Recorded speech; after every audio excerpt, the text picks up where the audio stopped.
Hello, YouTube, and welcome back to another video. Today we are back reviewing episode 11 of Classroom of the Elite. And with this episode comes the conclusion to one of what many consider the best volume of Classroom of the Elite, Volume 11. And with that, year one, at least the of school, is done. Now we still have one more volume, 11.5, and with this, there's still two more episodes, but I will get to that in a little bit. This episode was pretty good. I enjoyed it. This was only the exam. This was all about the exam between Class C and Class A, Kiyotaka versus Arisu. And surprisingly, the focus was solely on them. I can't remember if we got any between Class B and D, but for an anime, I'm kind of surprised they didn't show any of that, which is fine, obviously, because the main focal point is Class C and A. So it's good they kept it like that. But I would have thought, they would have just showed it. But again, that's not the complaint. It's just me bringing it up. But I mean, there's really not much to say about this episode, primarily because it's only the exam. It's just them going through it. They do basketball is chosen, obviously chess was chosen, mental math was chosen. Katsuragi is the one that even mentioned it. I believe it was last episode they talked to him and they were talking about that. And then there's some written exams as well. But that's all that happened. It wasn't much in terms of adapting the actual fight and the exam from the volume. I don't remember it too well, aside from the fact that it was amazing. I remember that feeling of when I was reading it so well. They actually showed the chess match, not the whole thing, but they showed some moves of it. And, seeing the facial reactions and stuff, that really helped because one of my biggest complaints as a chess fan is the novel didn't really describe the match well. They just how that went down in the novel was just the characters reacting to the moves that Arisu and Kiyotaka were making, but they didn't actually say what moves they were making, which really kind of upset me because I specifically remember someone mentioning to me once I got to that volume, like, "Oh, be prepared for the greatest chess match of all time," or something like that. An over exaggeration, obviously, but as a chess level, I was like, "Oh God, are they gonna like actually detail the moves and everything?" I was getting excited, and they didn't, and that did not happen, and I was disappointed in that. But that's besides the point about my criticism of the novel. Again, the basketball match is what the first one is, and the captain's rule, if you don't remember, each game has a special rule that the captain can do. Well, both captains can do, but you get the point. Basketball, they barely win because Arisu's team was holding back until Sudo came along, and but they still managed to win because Sudo is obviously a god of basketball. But Arisu makes a comment. She's like, "Oh, Sudo is just a simpleton who's easily mentally disturbed. It can get him off balance and stuff." But Ayano Koji points out, and he proves himself, Sudo, that he's grown. He is not so much the same person as the start of the year as he is now at the end of the year, which is really nice to see. Um, One thing that didn't, I can't remember exactly again how it went down in the novel, but Huekta makes a comment about because basketball is the first game, and obviously he's the ace of that and anything physical. But Huekta makes a comment like, "Hey, it's cool that we won, but Sudo is like one of our strongest people, at least in the sports department. So using him so early is kind of, ooh. But that never comes to fruition at all in the rest of the episodes. So it kind of felt pointless to add it. Because of the class difference size from the novel to the anime, I can't remember if there was more that actually affected that in the novel, but as of now, it did not matter. The other games, they didn't even really do much. They just kind of went along with it. Now, one point to mention, we get to the mental math part, and I don't know anything about it aside from what this tells us about it. It seems pretty difficult. A bunch of numbers flash on the screen, and somehow you solve them or something like that. I don't know the actual words about it, but Koenji and another uh, student, I believe her name is Matsushita. They're on the Class C team, and Katsuragi and another person from Class A are there. Katsuragi unfortunately does not help our team because REC threatened him by expelling another student with no correlation to him if he decided to betray them. So obviously, with that in mind, instead of helping another class, he decided to help his fellow student. So it's a shame there, but we got to the point where the very last question of the mental math is like supposed to be really, really difficult, and everyone gets it right.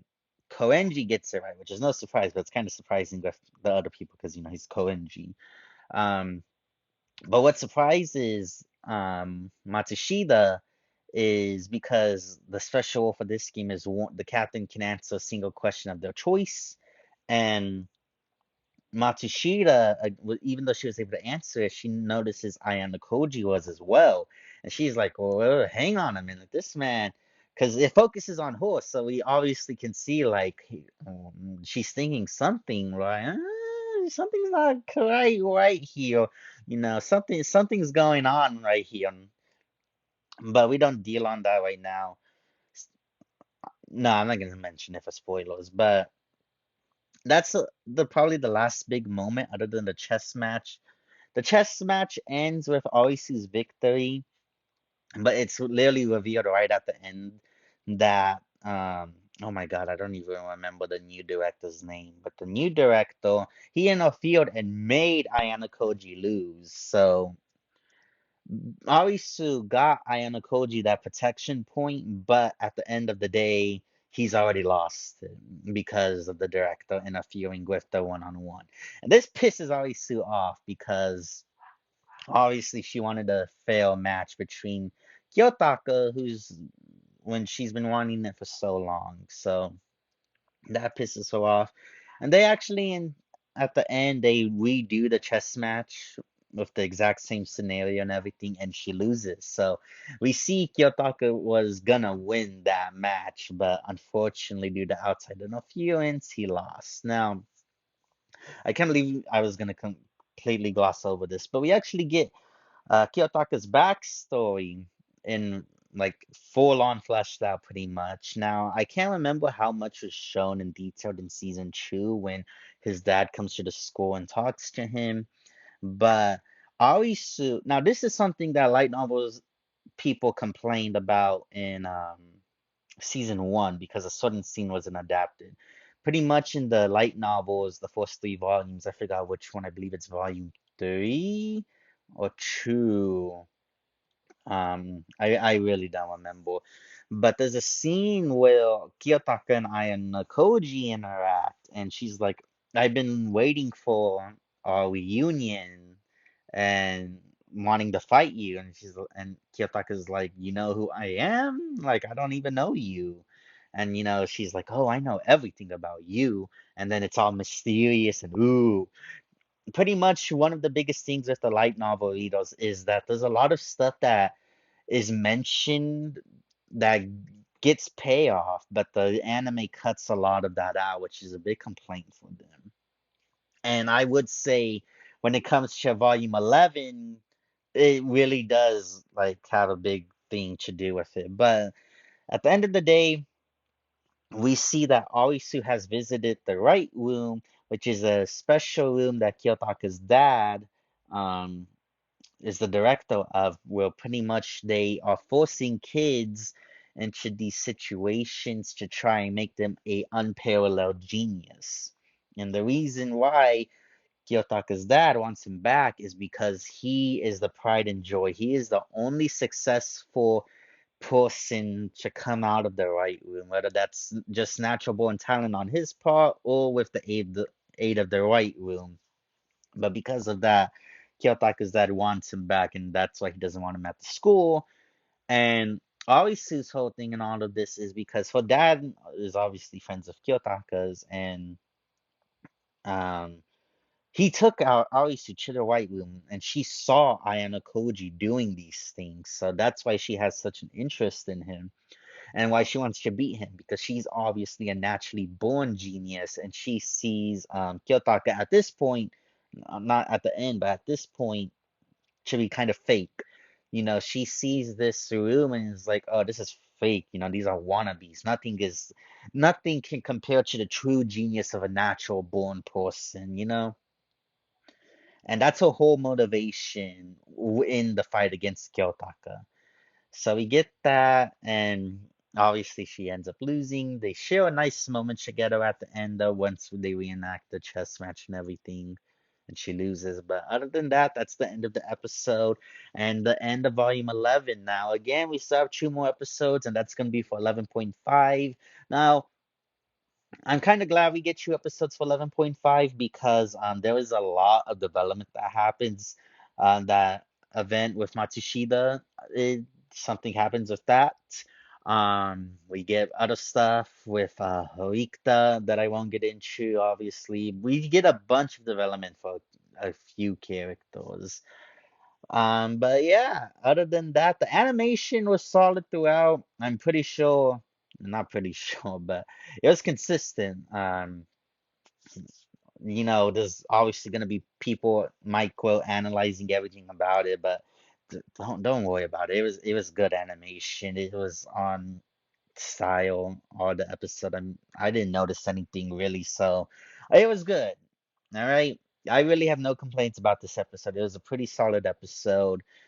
I will say, I don't know if this is gonna make sense, but as even though I've been enjoying season three, is especially since I can't remember too much of the light novel volumes, the one thing I will say is that not only is the light novel obviously superior, but it's like the emotion you get when reading. Because I'm gonna go back to season two for a bit, but one reason why I love season two is because volume six and volume seven next to each other were like unparalleled for me in terms of build up, and that failed in season two.